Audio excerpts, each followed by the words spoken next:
How do you think you played?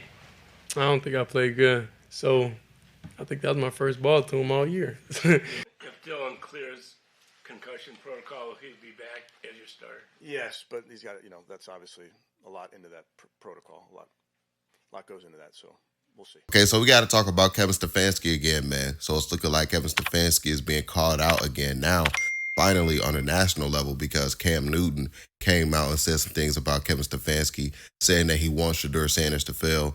And I think a lot of people feel that way, especially when Kevin Stefanski admitted that Shedeur Sanders didn't have any reps with the first team. Kevin, what prompted Dylan's concussion check? He got checked at halftime. I don't know all the details exactly.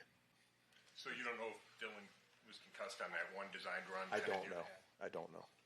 We had talked so much about, or we asked you a lot about Shedeur not getting any reps with the starting units. So that was like really his first legitimate snaps and reps with the starting offense, correct? Yes. Do you think that there was any maybe kind of rust or?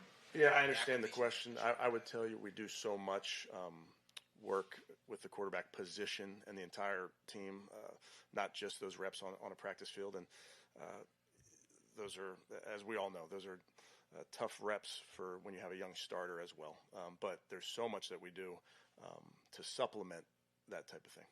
Kevin, knowing that you guys might have had to throw Shedeur into a situation like this at some point once he became QB2, why wouldn't he get any first team reps with the starters in practice? Yeah, I understand the question, Mary Kay. I would tell you, you're always trying to get your starter ready to play, and certainly when your starter's a rookie, those are very valuable reps. When your backup is a rookie also, you do everything in your power to get our quarterbacks as many reps as possible. Post-practice, after practice, extra meeting time. So that's just part of how it goes. But the bottom line is we trust both of our players. We trust all of our players because of the work that they put in. And we're 11 weeks into the NFL season, and Shedeur Sanders haven't had one rep with the first team, to the point where, some of the players was coming out and was like, hey, we didn't understand Shedeur Sanders' count yet. So that caused those guys to be a little bit off. And then obviously we seen images like this where you see the offensive line is just wide open for Shedeur Sanders to get sacked. So people was calling this out like, yo, we're watching this live and it's looking like the offensive line wants Shedeur Sanders to get hurt. It's looking like the coach is trying to set him up. What's going on here, right? So which brings us to Cam Newton. Cam Newton used the platform of ESPN First Take, the #1 sports show, as Stephen A. Smith will say. He used that opportunity to call out Kevin Stefanski, and a lot of people is applauding Cam Newton for using that platform to call out Kevin Stefanski. So let me show you guys this clip, then I'll come back with some more commentary. Here's the video. And if you can, guys, hit the thumbs up button. It really does help support my YouTube channel, and I really do appreciate that. So check out this clip right here. I've said this before, and I'll say it again. I do not think Kevin Stefanski wants Shedeur Sanders to succeed in Cleveland. The reason being is, don't tell me what he said. Don't tell me what he's saying. I'm going off of actions. All right, let's go off actions. The actions is, if I'm Shedeur, or if I'm a Shedeur Sanders fan, I would not want him to take the field, because that's going to consistently be the display we're going to see. It doesn't matter if it's Deshaun Watson. It doesn't matter if it's Shedeur Sanders. It doesn't matter if it's Dylan Gabriel. It doesn't matter if it's Dan Orlovsky. It doesn't matter if it's Cam Newton. You need help in Cleveland when you have a quarterback that's still making $46 million on your roster and he's not healthy. That impacts the talent that's around him. They are not a good team.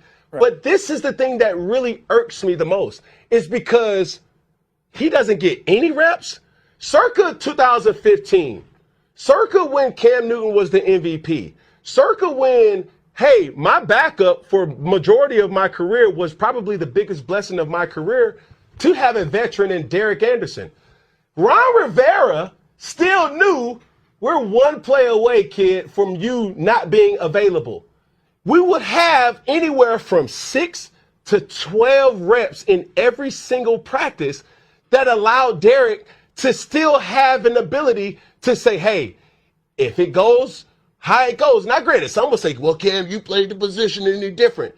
Well, what is that to say about Brock Purdy? Well, what is that to say about any other quarterback that's here? You plan for the what-ifs in this league. You don't know if you're going to have your quarterback. What about Joe Burrow? So for him to not have any reps, for him to have this to be his first time that he's taking first-team reps where individuals don't even know your snap count or your cadence? That is like, yo, bro, what are we doing here? Like, you don't control the team's whole overall existence by not allowing individuals to get better. As a head coach, you are responsible for these things. You are responsible for how your team operates and executes, and you also are responsible for each player's development. If you're not developing players, no matter if it's a starter, a free agent, or a second-round player or third-round, you're not doing your job. Kevin Stefanski, bro, that's unacceptable, and I'm going to tell you that on national TV. That's a fileable offense for so many other reasons because, like, what are we doing? You're not developing the guys right, and you're putting all your eggs in Dylan Gabriel? Come on, dog. So that's what Cam Newton said live on ESPN First Take, calling out Kevin Stefanski, and I agree with Cam Newton. And yeah, man, salute to Cam Newton for using that platform to call out Stefanski like that. I've been doing a couple of videos calling out Stefanski and showing you guys how people just want him fired because of what he's doing with Shedeur Sanders. How do you think you played? I don't think I played good.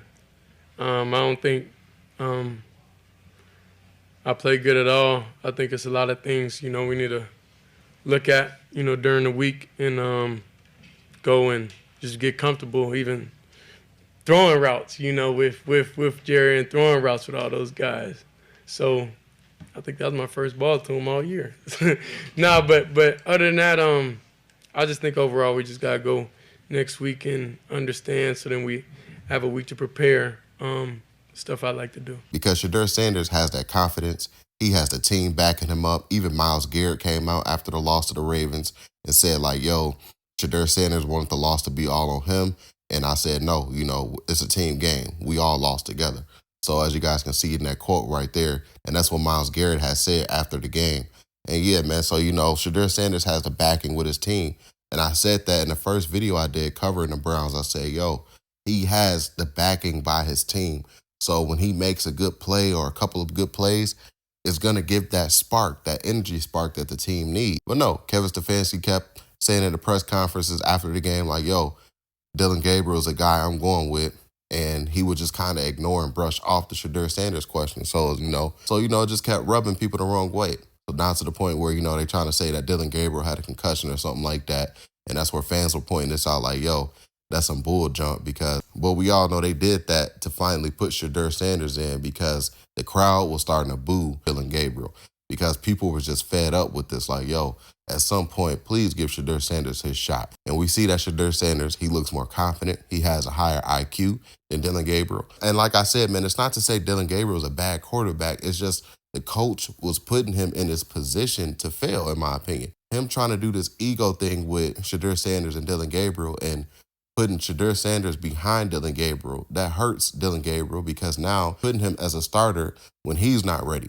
So now he's failing. Now he's losing the audience. He's getting booed. So now his confidence is derailing because now the home crowd doesn't like him. He sees all of this stuff on Twitter and social media. I'm pretty sure he sees all of that stuff that everybody's saying about him. And yeah, so, I know he hears the noise. And then you got Shedeur Sanders who's ready, who wants to be in this opportunity. He wants to be in a position to fail. He wants to make these mistakes. He's been in this position since Colorado. And it's not to say that Shedeur is going to turn things around, but at least it would change the energy in that locker room. It would change the energy with the players. They would be more happy. They would be happy if they lose games with Shedeur Sanders being right there. And if he can't play, okay, hey, Dylan Gabriel, you're up. And I'm pretty sure Dylan Gabriel will be ready because, like I said, he shouldn't be starting right now. So yeah, man, that's it for today's video, guys. I would like for you guys to get in the comment section down below. How do you guys feel about everything? How do you guys feel about Kevin Stefanski now? Do you guys feel like he's still trying to set Shedeur Sanders up to fail? Get in the comment section down below. Don't forget to hit that like button. Don't forget to hit that subscribe button as well. Catch you guys on the next one, and we out, guys. Peace.